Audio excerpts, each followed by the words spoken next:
Dan mereka sekarang resmi sebagai ormas Islam. Ya. Dan sudah diresmikan. Ini pernyataan sebenarnya yang lebih meningkat lagi. Yang tadinya dari sebuah yayasan yang berusaha mereka tutupi, dan sekarang sudah diproklamasikan menjadi ormas. Ya. Sudah menjadi ormas. Nah, ini bentuk hizbiyah yang nyata. Nah, dan juga adanya sirriyah dan tanzim sebagaimana yang telah kita uraikan dalam kaset seputar tentang masalah wahdah al-islamiyah. Apa yang dimaksud dengan imam dan jamaah kaum muslimin dalam hadis Hudzaifah? Ya, telah diterangkan ya. Yang dimaksudkan dengan imam di situ, imam kaum muslimin, pimpinan kaum muslimin. Dan pimpinan kaum muslimin itu adalah pimpinan yang syah di dalam negara tersebut. Ya, bagaimana ukuran pimpinan yang syah? Ya, yaitu pimpinan yang semua orang di negara itu mengatakan itulah pimpinan kita.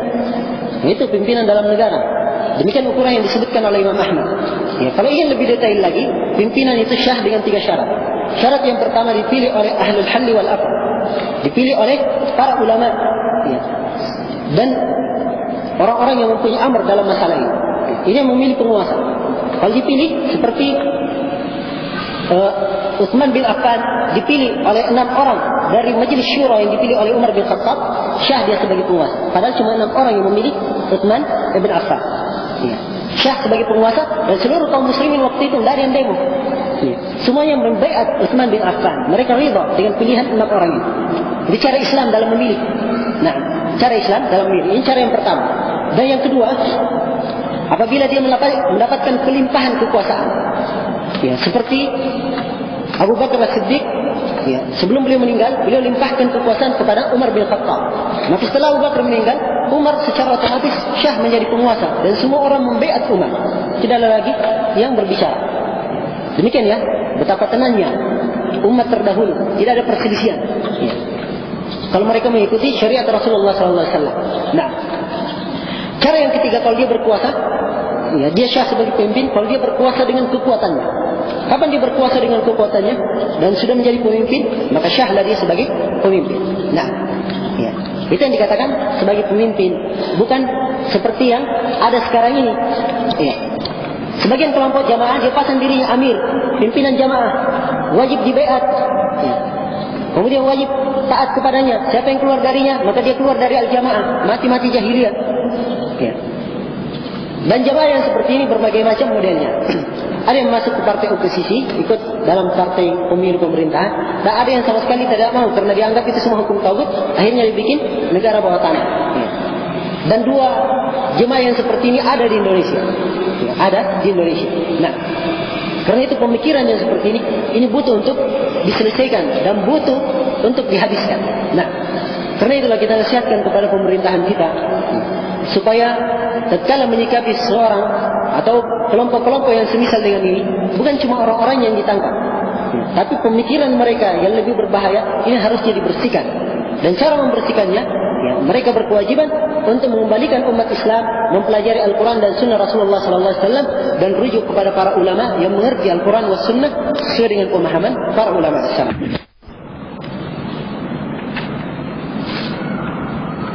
Apakah di dalam Islam terdapat politik dan siapa yang berpolitik? Ini akan ada nanti materi khusus ya, tentang masalah berpolitik. Kalau bukan pekan depan, mungkin pekan-pekan yang akan datang. Jelas saatnya waktu-waktu ini insyaallah.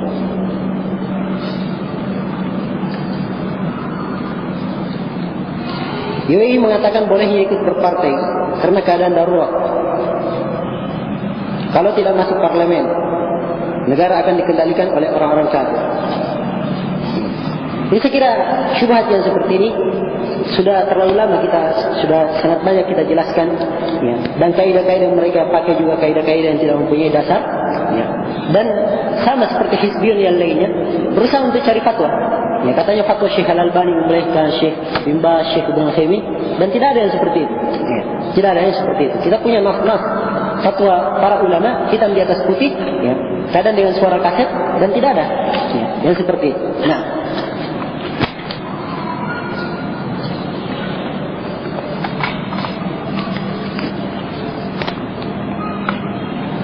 bagaimana menjawab pendapat yang mengatakan Salafi juga ikut memecah belah umat karena sering mentahdir dan sering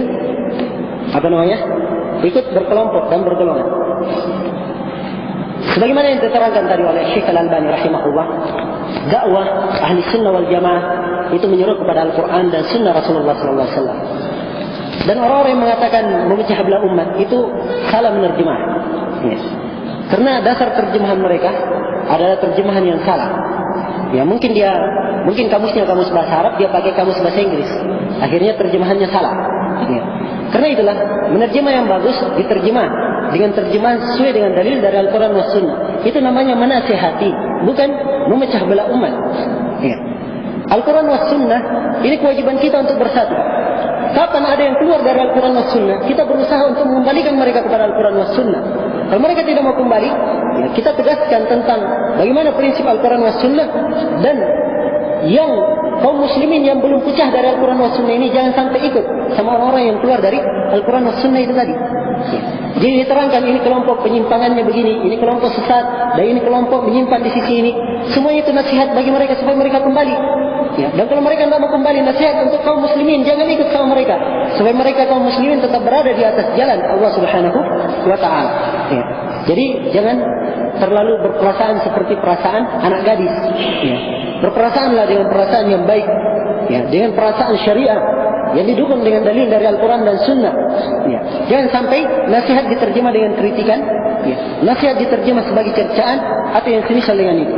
Semua ini adalah perkara yang tidak dibenarkan dalam syariah. Ya. Dan ahli sunnah tidak pernah meminta uang kepada orang yang dia dakwai, dan tidak minta supaya mereka dikumpulkan kemudian memilih ahli sunnah diangkat sebagai pemimpin di pemerintahan. Tidak pernah mereka melakukan seperti itu. Tapi sifat dakwah mereka diterangkan di dalam dakwah para nabi dan para rasul. Bahwa mereka ini adalah ittabi'u man la yas'alukum ajra wa hum muhtadun. Ikutilah orang-orang yang tidak meminta kepada kalian balasan, dan mereka itu orang-orang yang berada di atas petunjuk. Itu ciri ahli sunnah wal jamaah di mana-mana. Mereka hanya menyuruh kepada Al-Quran was Sunnah. Tidak pernah mereka menyuruh kepada diri mereka atau menyuruh untuk mengikuti guru-guru mereka, ya, kepada syekh-syekh mereka. Tapi yang mereka ikuti adalah Al-Quran dan Sunnah Rasulullah SAW. Siapa yang menyelisih Al-Quran was Sunnah, maka mereka tidak ikuti siapapun orang itu, walaupun dia gurunya, tidak akan diikuti. Ya. Dan kita tentunya dalam masalah para ulama kadang ada kesalahannya. Kalau pasti itu kesalahan, maka kesalahan tersebut kita tidak ikuti. Tapi tetap ulama tersebut dimuliakan dan dihormati sebagaimana haknya dia ulama yang dimuliakan di dalam nas Al-Quran dan Sunnah Rasulullah Sallallahu Alaihi Wasallam. Iya. Dan pertanyaan seperti ini sebenarnya saya sudah jawab berulang kali, ya, dan banyak kali, ya. Dan jangan dikatakan bahwa kalimat menyuruh, yang mengingatkan ini salah, mengingatkan ini menyimpang, itu memecah belah umat. Ya. Itu memecah belah umat. Ya. Jangan sekali-sekali dianggap seperti itu. Kalau dianggap memecah belah, iya, bilang saja memecah belah antara yang benar dan yang hak, antara hak dan batil.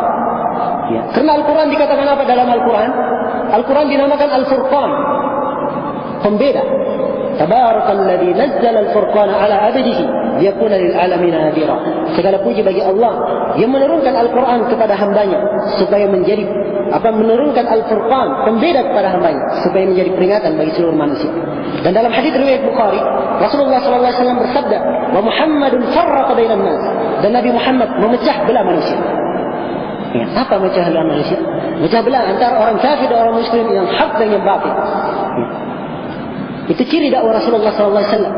Maka hakikat persatuan adalah bersatu di atas Al-Quran was Sunnah. Hakikat perpecahan, dan inilah yang memecah belah umat hakikatnya, orang-orang yang keluar dari rel Al-Quran was Sunnah. Orang-orang yang bikin partai-partai, bikin kelompok-kelompok, bikin jamaah-jamaah, meninggalkan dasar dari Al-Quran dan Sunnah sesuai dengan pemahaman para ulama salaf. Inilah orang-orang yang memecah belah umat pada hakikatnya. Adapun ahli sunnah, mereka menyeru kepada Al-Quran was Sunnah sesuai dengan pemahaman para ulama salaf. Yang ini yang dituntunkan dalam Al-Quran dan hadis Rasulullah SAW. Kenapa mereka disalahkan? Kenapa mereka dikatakan memecah belah umat? Nah, karena itulah beda antara dua timbangan. Kalau seorang menimbang dengan timbangan yang baik, dengan timbangan keadilan, maka hasilnya pun menjadi baik. Tapi kalau orang menimbang dengan pandangan yang penuh dengan kedengkian dan pandangan yang penuh dengan sangkaan yang jelek, maka hasilnya walaupun emas di depannya semuanya dianggap tai.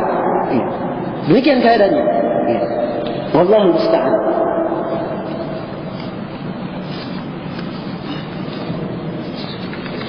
Baik ya, saya kira waktu 2 sudah masuk. Iya. Dan kalau ada pertanyaan insyaallah taala mungkin kita lanjutkan pada pekan yang akan datang. Ya, pertanyaan-pertanyaan tersebut sebab habis zuhur mungkin saya ada sibukan sedikit. Mudah-mudahan apa yang kita dengarkan pada pertemuan hari ini bermanfaat. Kurang dan lebihnya mohon dimaafkan. Subhanakallahumma bihamdik, asyhadu an la ilaha illa anta, astaghfiruka wa atubu ilaik. Walhamdulillahirabbil alamin. Wassalamualaikum warahmatullahi wabarakatuh.